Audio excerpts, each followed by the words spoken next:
नमस्कार दोस्तों। आज की क्लास में हम देखेंगे मैथ के कुछ महत्वपूर्ण क्वेश्चन जो हर एग्जाम में कहीं न कहीं बार-बार पूछे ही जाते हैं। तो इन क्वेश्चनों को एक ट्रिक के माध्यम से हल करेंगे जिसका कुछ ही सेकंड में आंसर आएगा। तो देखिएगा आज का पहला प्रश्न, पहले प्रश्न में क्या पूछा जा रहा है? इसमें पूछा गया है किसी वस्तु को 69 में बेचने के बजाय 78 में बेचने से लाभ प्रतिशत दोगुना होता है। लाभ प्रतिशत क्या होता है? दोगुना होता है। मतलब अगर 100% का लाभ हो रहा है तो अब कितने परसेंट का? 200% का लाभ हो रहा है। अगर 10% का लाभ हो रहा है तो अब कितने परसेंट का लाभ हो रहा है? 20% का लाभ हो रहा है। तो कह रहा है कि वस्तु का आप क्रय मूल्य बताइए कि वस्तु का क्रय मूल्य था कितना था, तो वही हमको बताना है। तो देखिएगा वस्तु पहले कितने की थी हमें तो ये पता नहीं, लेकिन हाँ इतना ज़रूर पता है कि जब उसे 69 में बेचा गया था, जब उसे 69 में बेचा गया था और 69 की बजाय जब उसे 78 में बेचा गया था, 69 के बजाय उसे जब 78 में बेचा गया था तो लाभ जो हो गया था दोगुना हो गया था। मतलब जब हमने यहाँ से यहाँ तक बेचा था तो लाभ यहाँ पर 1 गुना था। यहाँ पर लाभ क्या था? 1 गुना था। लेकिन जैसे ही मैंने यहाँ से यहाँ बेचा तो उसका लाभ क्या हो गया? 2 गुना हो गया। क्या हो गया? उसका लाभ 2 गुना हो गया। अब देखेंगे कितना बढ़ने की वजह से लाभ 2 गुना हो गया। तो यहाँ पर देखिए 69 से 78 यानी 69 की चीज़ उसने कितने में बेची है? 78 में बेची है। यानी कितने अधिक में बेची है? 9 रुपये अधिक में बेची। और 9 रुपये अधिक में बेचने की वजह से क्या हो गया? दोगुना हो गया। यानी 9 रुपये की जो यानी 9 रुपये अगर अधिक में बेचा जाए तो लाभ दोगुना हो जाता है। यानी 9 भी अपने आप में 100% की तरह चल रहा है। तो यानी इधर भी क्या उसने बेचा होगा? 9 रुपये में ही एक्स्ट्रा बेचा था। यानी इधर भी उसने कितने में बेचा होगा ज़्यादा? 9 रुपये ज़्यादा में बेचा था, तभी उसको 1 गुना लाभ हुआ था। फिर 9 रुपया ज़्यादा कर दिया तो उसको क्या हो गया? 2 गुना लाभ हो गया। जैसे अगर मान लीजिए कि 10 रुपये यहाँ कमाया, 10 रुपये यहाँ कमाया, तो पहले भी 1 गुना लाभ, अब 20 रुपये यानी 2 गुना लाभ हो गया। तो यानी 9 रुपये यहाँ भी कमाया होगा तो यहाँ पर 1 गुना लाभ था। फिर 9 रुपया कमा लिया तो उसको लाभ कितना हो गया? 2 गुना लाभ हो गया। तो जब यहाँ 9 रुपये बढ़ाकर बेचा होगा तो पहले वस्तु कितने की रही होगी? 60 रुपये की रही होगी। कितने की रही होगी? 60 रुपये की रही होगी। यानी 60 रुपये की जो 69 में बेचा तो 9 रुपये का लाभ 1 गुना, फिर 69 की चीज़ 78 में बेचा फिर 9 रुपये, यानी कितना? 2 गुना लाभ हो गया। तो यानी वस्तु पहले कितने की थी? 60 रुपये की थी, जो कि इसका एकदम सही आंसर हो जाएगा। आगे देखिएगा अगले प्रश्न में क्या पूछा गया है? इसमें पूछा गया है कि एक टीवी 5% लाभ पर बेचा गया। एक टीवी 5% लाभ पर बेचा गया। यदि इसे 10% लाभ पर बेचा जाता तो 1000 रुपये का अधिक लाभ होता। 5% पे तो बेचा गया था, लेकिन कह रहा कि यदि उसे 10% अधिक पर बेचें, यदि 10% और अधिक पर बेचें तो 1000 रुपये अधिक का लाभ होगा। तो उसका क्रय मूल्य क्या है वही हमको बताइए। तो एक चीज़ नोट करिएगा, क्रय मूल्य अपने आप में 100% होता है। क्रय मूल्य हमेशा अपने आप में क्या होता है? 100% होता है। इसको रखिए यहाँ पर, खाली ये ध्यान दीजिए कि पहले उसने कितने परसेंट में बेचा था? 5% में, लेकिन अब कितने परसेंट में बेच रहा है? 10% में। और 10% की बेचने की वजह से उसको 1000 का लाभ हो गया। तो हम देखेंगे परसेंट में कितना अधिक बढ़ा है। तो 5% की चीज़ 10% यानी कितना अधिक बेच रहा है? 5% अधिक बढ़ाने की वजह से जो पैसे में लाभ हो रहा है वो कितने का हो जा रहा है? 1000 रुपये का हो जा रहा है। कितने का हो जा रहा है? 1000 रुपये। बढ़ाया उससे पहले तो 5% था, फिर उसने कितना कर दिया? 10%। तो यानी कितना अधिक किया? 5%। अब 5% अधिक करने की वजह से जो लाभ हो गया वो कितने रुपये का हो गया? 1000 रुपये का। यानी हम कह सकते हैं 5% बराबर 1000। तो 1% की वैल्यू कितनी होगी? 1% की वैल्यू 5 दूना 10, यानी 1% की वैल्यू कितनी आ जाएगी? 200 आ जाएगी। और हमें चाहिए क्या? 100%। 1% बराबर 200 है, तो 100% बराबर कितना हो जाएगा? 200 में 2 जीरो बढ़ा देंगे, यानी कितना आ जाएगा? 20,000 आ जाएगा। यानी उसका जो क्रय मूल्य है वो कितना है?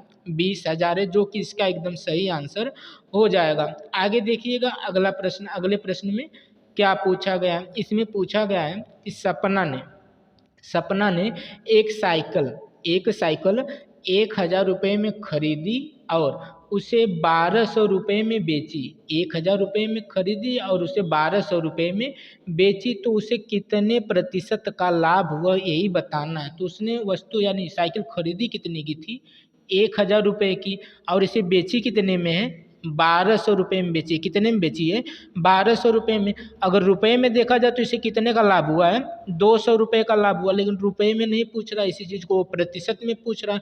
तो ये 200 रुपये का लाभ किस पर हुआ है, यानी इसी 1,000 की वजह से तो ये हुआ है। और हम लाभ आने की गणना भी किस पे करते हैं, क्रय मूल्य पे करते हैं। तो ये उसका क्रय मूल्य था और ये इसका भी क्रय मूल्य था, तो क्रय मूल्य नीचे आ जाएगा। यानी नीचे हम कितना रख देंगे, 1,000 रख देंगे और गुणे क्या कर देंगे, 100 कर देंगे। तो 2 जीरो से 2 जीरो को यहाँ पर काट लीजिएगा, 1 जीरो से इस जीरो को काट लिया, बचा क्या, 20। यानी 20% का लाभ हुआ। उसे कितने का लाभ हुआ, 20% का लाभ हुआ, जो कि इसका एकदम सही आंसर हो जाएगा। आगे देखिएगा अगला क्वेश्चन। अगले क्वेश्चन में क्या पूछा गया है, इसमें पूछा गया है कि राम और रहीम की आयु, राम और रहीम की आयु 10:11 के अनुपात में है। राम की आयु से रहीम की आयु का प्रतिशत बताइए। तो देखिएगा, एक राम है और एक कौन है, रहीम है। एक राम है और एक रहीम है। तो राम पहले लिखा है तो पहला वाला अनुपात राम का, यानी राम का अनुपात 10 दिया है। रहीम बाद में, तो बाद वाला अनुपात रहीम का होगा। और इनके बीच वर्ष का अंतर देखा जाए अनुपात में तो कितना है, 1 का है। तो हमें अंतर तो बताना नहीं, सीधा सीधा हमें क्या बताना है, राम की जो आयु है, राम की आयु से रहीम की आयु का प्रतिशत बताना है। यानी रहीम की आयु का प्रतिशत तो बताना है, लेकिन किससे बताना है, किससे बताना, राम की आयु से। और जिसके साथ से लगा होता है उसी को हम बटे में रखते हैं।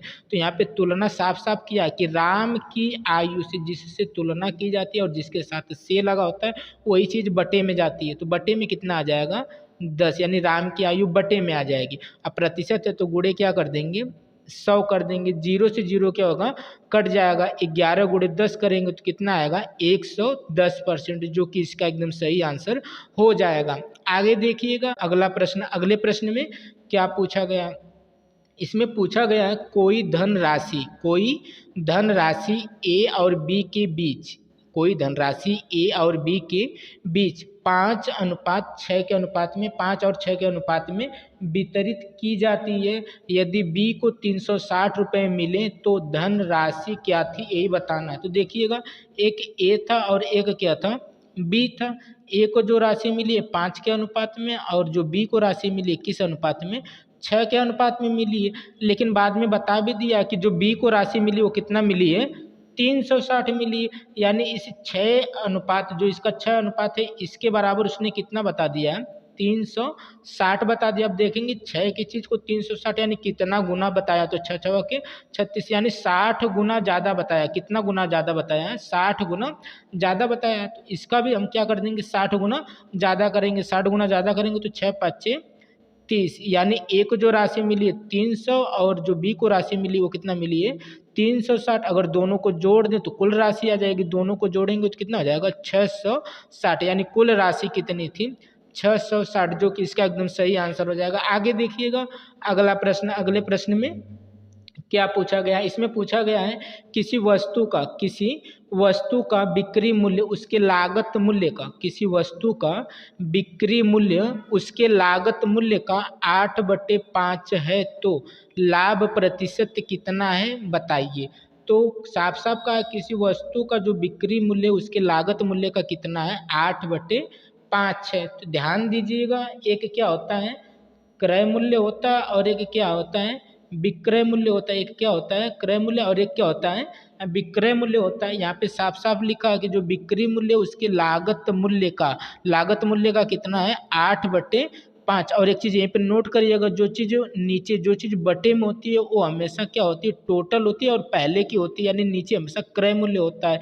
यानी साफ साफ कहना चाह रहा है कि वो 5 की चीज़ को कितने में बेचा है, 8 में बेचा है। जो 5 की चीज़ को 8 में बेचेगा तो कितने का लाभ कमाएगा, 3 रुपये का लाभ कमाएगा। और ये 3 रुपये का लाभ कितना प्रतिशत है, यही बताना है। तो उसने 3 रुपये का लाभ कमाया, और कितने पे कमाया है, इस 5 रुपये पे कमाया। क्योंकि लाभ आने की गणना हम किस पे करते हैं, क्रय मूल्य पे करते हैं। तो हम क्या लिख देंगे, 3 और कितने पर, 5 पे, और गुणे क्या कर देंगे, 100 कर देंगे, इस 5 से इस 100 को काटेंगे तो 20 पाँचे 100 और 20 गुणे 3 करेंगे तो कितना आ जाएगा 60 आ जाएगा, जो कि इसका एकदम सही आंसर हो जाएगा। तो आज के ये कुछ महत्वपूर्ण क्वेश्चन थे, आशा करेंगे कि आपको अच्छे लगे होंगे। अगर ये क्वेश्चन आपको समझ में आ गए होंगे तो वीडियो को लाइक शेयर एंड चैनल को सब्सक्राइब कर लीजिएगा। मिलते हैं अगले वीडियो में।